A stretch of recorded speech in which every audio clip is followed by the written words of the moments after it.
السلام علیکم ورحمۃ اللہ وبرکاتہ۔ آج انشاءاللہ تعالی سورۃ المائدہ آیت 11 سے ابتدا کریں گے۔ اعوذ باللہ من الشیطان الرجیم، بسم اللہ الرحمن الرحیم۔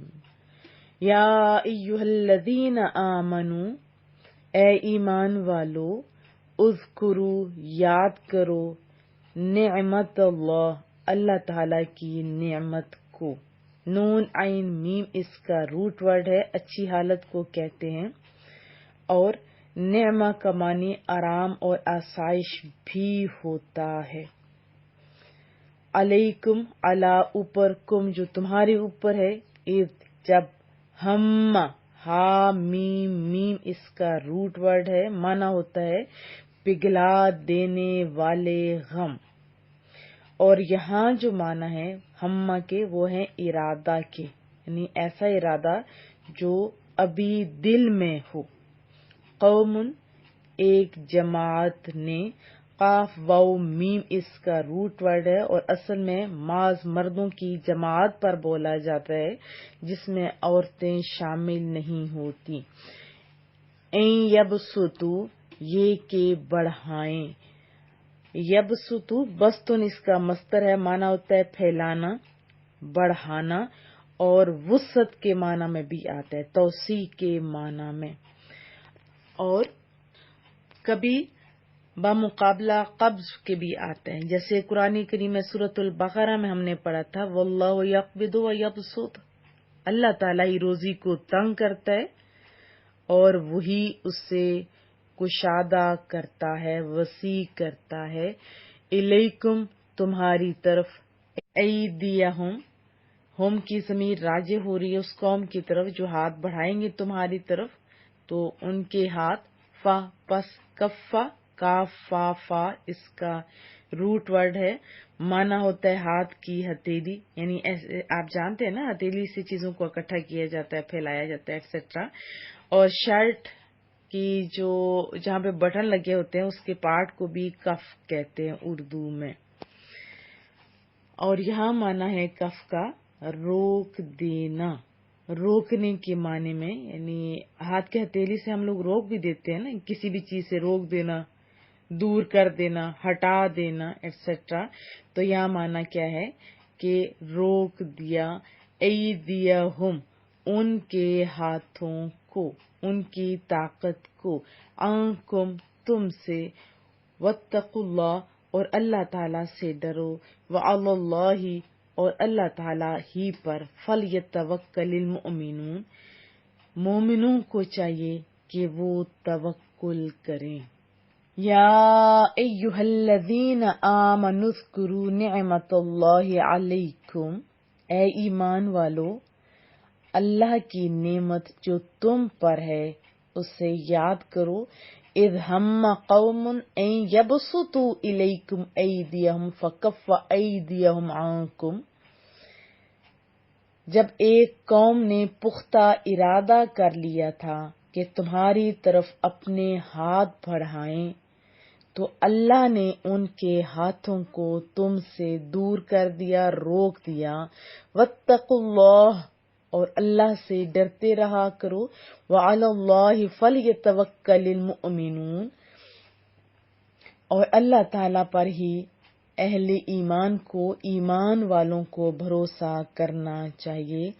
وَلَقَدْ، اور لقد، البتہ یقیناً، اخذ اللہ، اللہ نے لیا، الف خا ذا اس کا روٹ ورڈ ہے، معنی ہوتا ہے کسی چیز کو حاصل کر لینا، جمع کر لینا اور احاطہ میں لے لینا، اور یہ حصول کبھی کسی چیز کو پکڑ لینے کی صورت میں بھی ہوتا ہے، ٹھیک ہے، ہم نے سورۃ یوسف میں بھی پڑھا تھا، معاذ اللہ ان ناخذ الا ما وجدنا متاعنا عنده، اللہ پناہ میں رکھے کہ جس شخص کے پاس ہم نے اپنی چیز پائی اس کے سوا ہم کسی اور چیز کو پکڑ لیں، اور کبھی غلبہ اور قہر کی صورت میں بھی آتا ہے، جیسے لا تأخذہ سنۃ ولا نوم، اس میں بھی ہے نا، نہ اس پر اونگ غالب آ سکتی ہے اور نہ وہ یعنی سوتے ہیں۔ یعنی نیند کا غلبہ نہیں ہوتا. وَلَقَدْ أَخَذَ اللَّهُ اور اللہ تعالیٰ نے پختہ وعدہ لیا. میثاق آپ جانتے ہیں عہد کو کہتے ہیں. وثاقاف اس کا روٹ ورڈ ہوتا ہے کسی پر اعتماد کرنا اور مطمئن ہونا. اور اسی طرح وثاق یہ بھی ہم نے شاید آپ کو پڑھایا تھا. اس کے معنی ہوتے ہیں زنجیر یا رسی. اور زنجیر اور رسی سے کیا کام لیا جاتا ہے؟ کسی کو باندھا ہی جاتا ہے نا. وَلَا يُوثِقُ وَثَاقَهُ أَحَدٌ اور نہ کوئی ایسا جکڑے گا. سورۃ الفجر میں ہے. بنی اسرائیل سے. وَلَقَدْ أَخَذَ اللَّهُ مِيثَاقَ بَنِي إِسْرَائِيلَ اور یقیناً اللہ تعالیٰ نے پختہ وعدہ بنی اسرائیل سے لیا تھا. وَبَعَثْنَا اور ہم نے مقرر کیے. با عین سا اس کا روٹ ورڈ ہے اور معنی آپ جانتے ہیں کسی چیز کو ابھارنا بھی ہوتا ہے اور بھیجنا بھی ہوتا ہے. بعثنا ہم نے بھیجا، ہم نے مقرر کیا. منہم ان میں سے 12 نقیبہ سردار یعنی قوم کی طرف سے وفا یا عہد کا جو ذمہ دار ہوتا ہے، قوم کے حالات کی تفتیش کرنے والا ماہر قوم بھی کہتے ہیں. اور نون قاف با اس کا روٹ ورڈ ہے اور لفظی معنی ہوتا ہے دیوار یا چمڑے میں سوراخ کرنا، نقب لگانا. یہ بھی آپ جانتے ہیں نا، یہ اردو کا ورڈ ہے نقب لگانا، سوراخ کرنا یا کس چیز کا سراغ لگانا بھی ہوتا ہے. وقال اللہ اور اللہ تعالی نے کہا انی بے شک میں معکم تمہارے ساتھ ہوں. وبعثنا منہم 12 نقیبا اور ہم نے ان میں سے 12 سردار مقرر کیے. وقال اللہ انی معکم اور اللہ تعالیٰ نے فرمایا کہ میں تمہارے ساتھ ہوں. پھر کیسے؟ لئن اگر اقمتم تم قائم رکھو کیا چیز؟ صلاۃ نماز. صلاح کے بھی بہت سارے معنی ہیں، دعا، نماز وغیرہ. وآتیتم الزکاۃ اور دیتے رہو تم زکوٰۃ. وآمنتم اور ایمان لاؤ برسلی میرے پیغمبروں پر. رسولوں کی جمع ہوتی ہے نا رسل. اور پھر اس کے بعد کیا؟ وعزرتموہم اور تم ان کی مدد کرو، پیغمبروں کی مدد کرو، دین کے کام میں ان کا ساتھ دو، ان کی عزت کرو، تعظیم کرو. وَأَقْرَضْتُمُ اللَّهَ اور اللہ کو قرض دو. کیسا قرض؟ قرضاً حسنا، قرض حسنا یعنی اچھا قرض، پیارا قرض جو پسندیدہ ہو، اچھا ہو. لَأُكَفِّرَنَّ میں ضرور مٹا دوں گا، چھپا دوں گا، محو کر دوں گا، دور کر دوں گا. تکفیر اس کا مصدر ہے نا، کفر یکفر تکفیر، جس کے معنی ہوتے کسی چیز کو اس طرح چھپانا کہ گویا وہ پہلے تھی ہی نہیں. بات سمجھ آئی کہ جیسے پہلے تھی ہی نہیں. عنکم تم سے، سیئاتکم تمہارے گناہ ضرور مٹا دوں گا. اللہ اکبر. وَلَأُدْخِلَنَّكُمْ اور ضرور داخل کروں گا میں تمہیں. کدھر؟ جنات تجری من تحتها الانہار، جنتوں میں، بہشتوں میں، باغوں میں جن کے نیچے نہریں بہہ رہی ہوں گی. فمن پس یا پھر جس نے کفرا کفر کیا، انکار کیا، نہیں مانا اللہ اور اس کے انبیاء کی باتوں کو. بعد ذالک اس کے بعد، منکم تم میں سے، فقد پس تحقیق، ضل وہ گمراہ گمراہ ہوا، سواء السبیل سیدھے راستے سے، وہ گمراہ ہوا سیدھے راستے سے۔ اللہ نے فرمایا کہ میں تمہارے ساتھ ہوں، لئن اقمتم الصلاۃ وآتیتم الزکاۃ، اگر تم صحیح ادا کرتے رہے نماز اور زکوٰۃ دیتے رہے، وآمنتم برسلی، اور میرے رسولوں پر ایمان لائے۔ ایمان لانے کا مقصد کیا ہے؟ یعنی ان کو ماننا اور ان کی باتوں کو تسلیم کرنا، انہی کے مطابق زندگی بسر کرنا۔ وعزرتموہم، اور ان کی مدد کرتے رہے، ان کی یعنی تعزیر ان کے معنی میں ہے نا، اس تو احترام کی وجہ سے کسی کی امداد کرنا۔ وَأَقْرَضْتُمُ اللَّهَ قَرْضًا حَسَنًا، اور اللہ کو قرض حسن دیتے رہے، پھر ریوارڈ کیا ملے گا؟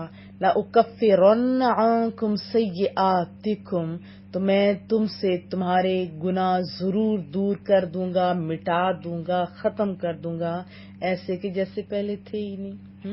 وَلَأُدْخِلَنَّكُمْ جَنَّاتٍ تَجْرِي مِن تَحْتِهَا الْأَنْهَارُ، اور بہت بڑا انعام یہ بھی دوں گا کہ میں تمہیں باغات میں، جنتوں میں داخل کروں گا جن کے نیچے نہریں رواں ہوں گی۔ فَمَن كَفَرَ بَعْدَ ذَلِكَ مِنكُمْ فَقَدْ ضَلَّ سَوَاءَ السَّبِيلِ، تو جس نے کفر کیا اس کے بعد تم میں سے، تو یقیناً وہ سیدھی راہ سے، سیدھے رستے سے بھٹک گیا۔ وضاحت جان لیتے ہیں۔ رسول اللہ صلی اللہ علیہ وسلم اپنے صحابہ کرام کے ساتھ دیت کے لیے یہود بنی نذیر کے پاس تشریف لے گئے، تو ان ظالموں نے کہا کہ آپ بیٹھیں، کچھ کھا پی لیتے ہیں، پھر اس کے بعد جو آپ کہیں گے مان لیا جائے گا۔ رسول اللہ کو بٹھایا اور سازش یہ کی کہ دیوار کے اوپر سے ایک آدمی چڑھایا اور کہا کہ بھاری پتھر لڑکا کر آپ کو شہید کر دیا جائے۔ انہوں نے تو یہ سازش کی، لیکن اللہ نے اپنے محبوب کو ان کے ناپاک ارادہ کی اطلاع فرما دی، آپ اٹھ کے دوسرے سائڈ پہ چلے گئے۔ تو یہ بہت بڑا احسان ہے جو رب کریم نے ہمارے اوپر کیا، اور محبوب کی سلامتی کا احسان قیامت تک آنے والے سب غلامان مصطفیٰ پر ہے۔ اس لیے یہ آیت صرف صحابہ کرام کے ساتھ مخصوص نہیں، بلکہ ہر مسلمان اس کا مخاطب ہے کہ اس نعمت عظمی کا عملی اعتراف مسلمان کا اولین فرض ہے۔ اور اس کے علاوہ بھی ایک اعرابی تھا، اس نے بھی جیسے رسول اللہ صلی اللہ علیہ وسلم کو لیٹے ہوئے دیکھا، تلوار اٹھائی اور آ گیا کہ اب کون بچائے گا؟ کہا کہ میرا اللہ۔ پھر جبریل امین نے ہاتھ سے تو کھینچ لی اور پھر محبوب کے ہاتھ میں آ گئی تلوار، فرمائی اب فرمائے کہ تمہیں کون بچائے گا؟ اب وہ ڈر گیا کیونکہ اس سے تو بچانے والا کوئی نہیں تھا نا۔ پھر محبوب نے اپنے صحابہ کرام کو بھی اس کی خبر دی تھی۔ اور دوسری آیت میں حضرت موسیٰ علیہ السلام کا واقعہ آپ جانتے ہیں کہ ان کی قوم کو کہا گیا تھا کہ سرزمین شام کا وارث بھی بنایا گیا تھا، اور وہاں کنانی جبار رہتے تھے۔ فرعون کے ہلاک ہونے کے بعد حضرت موسیٰ کو حکم الہی سے بنی اسرائیل کو ارض مقدسہ یعنی بیت المقدس کی طرف لے جایا گیا، اور ان کہا گیا کہ اپنے قبائل کو بھی لے جائیں تاکہ وہیں رہائش ہو۔ وہاں دشمن بھی تھا، اب حکم ہوا کہ جہاد بھی کیا جائے، تو ان کی قوم نے کیا کہا آپ جانتے ہیں۔ حضرت موسیٰ علیہ السلام 12 سردار منتخب کر کے بنی اسرائیل کی طرف لے گئے تھے۔ جب اریحہ کے قریب پہنچے تو ان نقیبوں کو، ان سرداروں کو دشمن کے حالات معلوم کرنے کے لیے بھیجا۔ وہاں انہوں نے دیکھا کہ وہ لوگ تو بڑے ہی عظیم الجثہ ہیں، یعنی بڑی بڑی جسامت والے، بڑے قوی توانا ہیں، بڑی ہوتے نا بہت، جیسے دیکھنے میں جن سے دل میں خوف پیدا ہوتا ہے، ایسے ہیبت شوکت ان کی جب دیکھی، واپس آئے تو انہوں نے یہ حالات اپنی قوم کو بتا دیے، حالانکہ منع کیا گیا تھا۔ اور یہی ذمہ داری ہوتی ہے، رسول اللہ نے بھی ہمیں یہی تربیت سکھائی، کیونکہ کوئی اچھی بات ہو تو سب کے سامنے کہو، اور اگر کوئی غلط بات ہو یا اس قسم کی ہو تو سائڈ پہ یا اصلاح کی جائے، یا اپنے حکمران کو بتائی جائے جو اس وقت ڈیوٹی دے رہا ہو۔ تو انہوں نے یہ غلط کیا. تو بہر طور پر اس کا مفہوم یہ بنتا ہے کہ اللہ نے بنی اسرائیل سے عہد لیا کہ وہ اللہ کی عبادت کریں اور ان کے ساتھ یعنی رب کریم کے ساتھ کسی کو شریک نہ ٹھہرائیں، تورات کے احکام اس کو مانیں، پھر قوم جبارین سے جہاد بھی کریں. اس وجہ سے 12 سردار بنائے گئے. اللہ نے انہیں فرمایا کہ میں تمہارے ساتھ ہوں، اگر تم نماز زکوٰۃ جیسے کہا گیا ویسے کرو، یعنی نماز آسان طریقے سے ادا کرو، زکوٰۃ دیتے رہو، میری رسولوں پر ایمان بھی لو، ان کی تعظیم بھی کرو اور قرض حسنہ بھی دو، یعنی اللہ کی راہ میں خرچ کرو تو میں تمہارے گناہ معاف کر دوں گا، جنت میں داخل کروں گا. اس آیت میں رسولوں پر ایمان کے ساتھ ان کی تعظیم کا حکم دیا گیا ہے. تو اس کی طرف بھی توجہ کی حاجت ہے کہ انبیاء کرام کی تعظیم عام ترین فرائض میں سے ہے. اور پھر رسول اللہ صلی اللہ علیہ وسلم کا بھی ہم سنتے ہیں، جیسے حضرت موسیٰ علیہ السلام نے ایک آدمی مقرر کیا جو ان کے احوال پر آگاہ ہو اور ان کی اطاعت الہی کی ترغیب بھی دیتا رہے. تو پھر لیلۃ العقبہ میں جب مدینہ کے 70 مردوں اور 2 عورتوں نے محبوب کے دست مبارک پر اسلام کی بیعت کی تو محبوب نے بھی ان میں سے 12 آدمی منتخب فرمائے اور انہیں نقیب کا خطاب عطا فرمایا. اور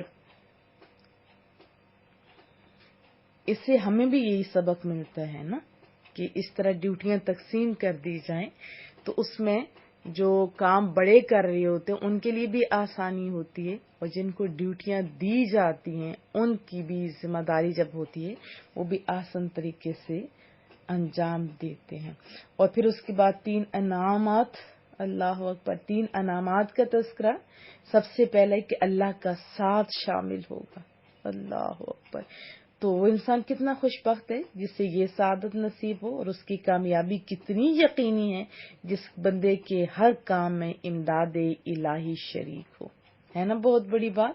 اور پھر اس آیت میں دوسری بشارت یہ دی جا رہی ہے کہ بشری تقاضوں اور طبعی کمزوریوں کی وجہ سے جو غلطیاں سرزد ہو جاتی ہیں ان کا اثر اس کے دل سے اور ان کا ذکر ان کے نامہ اعمال سے مٹا دیا جائے گا یا مٹا دیا جاتا ہے. اور تیسری یہ کہ دائمی قرارگاہ جنت ہوگی جہاں بہار ہی بہار ہے، جہاں خزاں نام کی چیز ہی کوئی نہیں ہے، یعنی جہاں خزاں نام کی چیز ہی کوئی نہیں ہے، جہاں راحت ہے، جہاں شادمانی ہے، رنج اور غم کا گزر تک نہیں.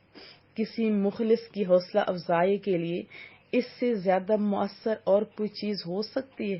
آپ بتائیے. اس میں ہمارے لیے بھی بہت سارے اسباق ہیں. ایک تو یہ کہ اللہ کی نعمتوں کا ہمیں بھی شکر ادا کرنا چاہیے، اسپیشلی رسول اللہ صلی اللہ علیہ وسلم کی ذات اقدس بہت بڑی نعمت ہے، لمحہ لمحہ تذکرہ کرنا چاہیے، لمحہ لمحہ. اور مومن کیا ہوتے، جب بھی خوشی ہوتی ہے، غم ہوتے، ہم لوگ محفل سے جا کے بیٹھ جاتے، رسول اللہ کا تذکرہ کرتے. یہ شکر ہی ہے نا. اور ہمارے اعمال سے بھی نظر آئے، جیسے نماز اگر پڑھتے ہو، یہ رسول اللہ کی آنکھوں کی ٹھنڈک ہے. ہمارے ایک جاننے والی، اس نے صرف مسلمانوں کو نماز پڑھتے ہوئے دیکھ کے کلمہ پڑھا ہے. آپ جانتے ہیں یہ بہت بڑی بات ہے. اور زکوٰۃ اگر دو گے یہ بھی بہت بڑی بات ہے. اللہ کا حکم بھی ہوتا ہے، رزق میں برکات بھی ہوتی ہیں، اور آسان طریقے سے آپ بھی دیا کریں، اور جہاں ضرورت ہوتی ہے وہاں دیا کریں. اور نماز بھی کیا میں توقع رکھوں کہ آپ آسان طریقے سے پڑھیں گے، زکوٰۃ بھی دیں گے. اور پھر انبیاء کی ڈیوٹی آج کن پہ ہے؟ علماء کرام پہ. تو یہ آپ کی بھی ذمہ داری ہے کہ ان کی مدد کریں. جیسے ہمارا عطاء القرآن ہے، ہر ایک کو چاہیے کہ اس کا ممبر بن جائے. کوئی لکھ سکتا ہے تو لکھے، کوئی فارورڈ کر سکتا ہے تو کرے. یعنی ہر ایک کی ڈیوٹیاں جو ہے انہیں چاہیے کہ اپنی سنبھالیں. اور جو میری ایڈمنز ہیں اسپیشلی ان کے لیے بھی یہ بہت بڑا پیغام ہے کہ دیکھو تم لوگوں کی ڈیوٹیاں لگا دی اللہ کے فضل سے، آپ لوگوں کو بھی چاہیے کہ آسان طریقے سے اپنی ڈیوٹیاں ادا کریں. خود بھی سنیں، آگے بھی فارورڈ کریں، لوگوں سے پوچھا بھی کریں کیا سنا، کیا سیکھا. اس طرح آپ کو بھی یہ تینوں بشارتیں حاصل ہوں گی. ہاتھ پہ ہاتھ دھرے رہنے سے کچھ نہیں ہوتا، محنت کرنے سے کچھ ملتا ہے۔ تو کیا میں توقع رکھوں؟ آپ چاہتے ہو نا جنت، جب جنت چاہتے ہو تو محنت بھی تو کرنی پڑے گی۔ یہ نہ ہو کہ ہاتھ پہ ہاتھ دھرے بیٹھے رہیں اور پھر جھوٹے خواب کے جنت میں ملے گی، یہ تو ذرا درست نہیں ہے نا۔ محنت تو میں آپ کو ایک بات سناتی ہوں، جیسے ہر کوئی محنت کر رہا ہے نا، محنت کوئی تو ایسی محنت کر رہے ہیں جس سے تو واضح طور پہ ہے کہ وہ جنت کے حصول کے لیے محنت کر رہے ہیں، وہ تو ہوئے لکی لوگ۔ اور بعض دنیا کو جنت بنانے کے لیے محنت کر رہے ہیں۔ اب دیکھیے فائدے میں کون رہا؟ وہی نا جو پکی جنت کے لیے محنت کر رہا ہے، اور چاہتا ہر کوئی ہے، اور محنت لکی لوگ کر رہے ہیں۔ آپ بھی لکی لوگوں میں شامل ہو سکتے ہیں۔ کون کون ہے مجھے بتائیے شامل ہوگا طاول قرآن میں؟ اللہ آپ لوگوں کو بہت ساری کامیابیاں دے جو ہمارے ساتھ تعاون کر رہے ہیں، جس لحاظ سے بھی اللہ ان لوگوں کو دونوں جہانوں کی عزتوں سے مالا مال فرمائے۔ دعاؤں کی درخواست رہے گی۔ السلام علیکم ورحمۃ اللہ۔